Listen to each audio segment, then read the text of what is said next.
All right, welcome back for another episode of Tasting Notes. I always forget the name of our show because I was like, it's Flavor Notes, Tasting Notes. So welcome back. We have a beer that I'm very excited for on a number of levels.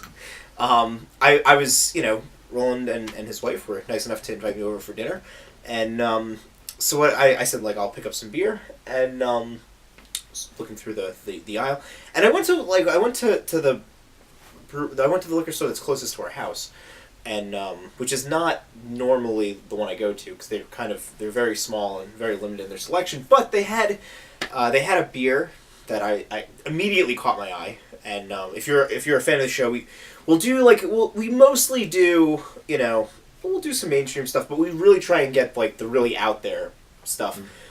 And this one today we have our Pastrami Pilsner from Scmaltz Brewing Company. So, if you couldn't guess it, Scmaltz Brewing Company is indeed in New York, based on the pastrami stuff, and Scmaltz. For those of you who do not know, Scmaltz is a fat that you cook with, that Jews cook with. So I've only known like Scmaltz is from like the sales term. You like schmaltzy, yeah. Like... I'm sure it's related. I don't know how. And my mom didn't really cook with schmaltz, but I know what. I think it was like in one rendition of the dreidel song we sang at Hebrew school was like, I made my dreidel out of schmaltz, and I was like, that seems like a terrible. I was like 9 years old and looking it up, and I was like, why would you make your dreidel out of like pig fat? Well, at least it's not pig fat, 'cause Jews don't eat pigs, but whatever kind of fat it is.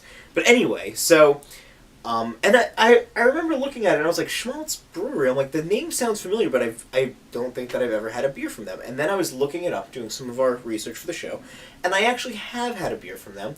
They brew the Hebrew series.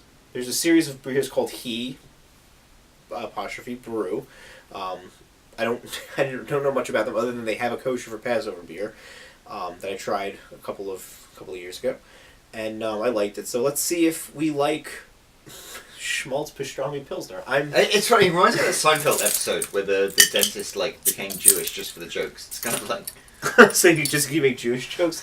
I don't really recall that.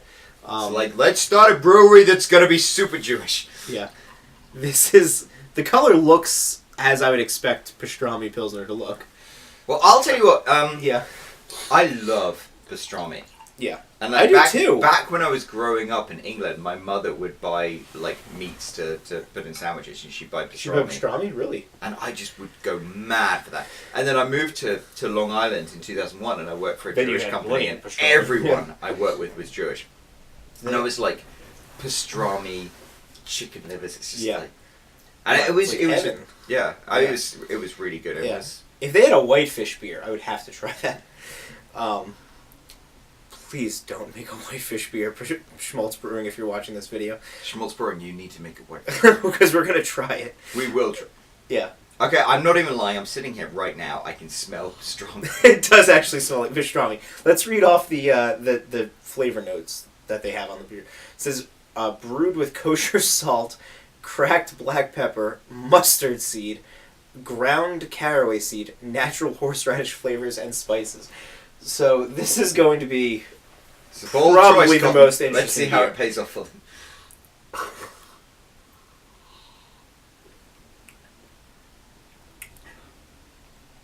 That does indeed taste like a pastrami sandwich.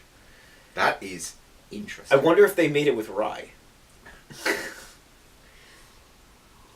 Because they also pick Pilsner as a style, which is interesting, because Pilsner's like the lowest flavour type beer, so it's almost like a blank canvas. This 100% tastes like pastrami.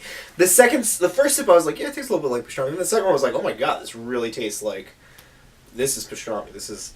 I mean, you have to admire that as a science. That's right. Well, okay. Sometimes you look at flavors and you're like, how the hell did they come up with that? Like there's the vomit flavored jelly beans, and I'm thinking like, who thought of that? Like, who wants to eat that? But then I'm sure there's people passing through the aisle and they're like, pastrami Pilsner, who the hell wants to eat that? But I did. And it's not bad.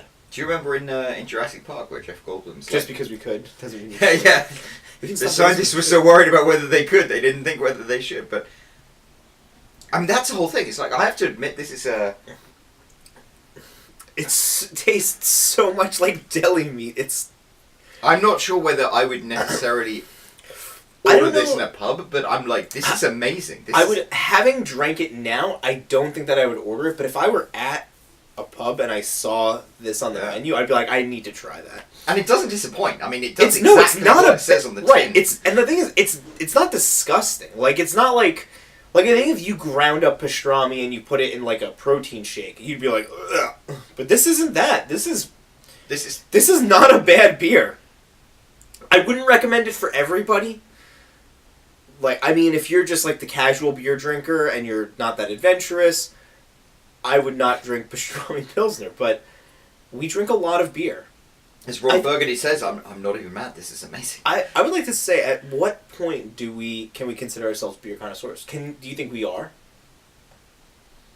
Sure. I mean, it's all to do. At the end of the day, it's all to do with sales.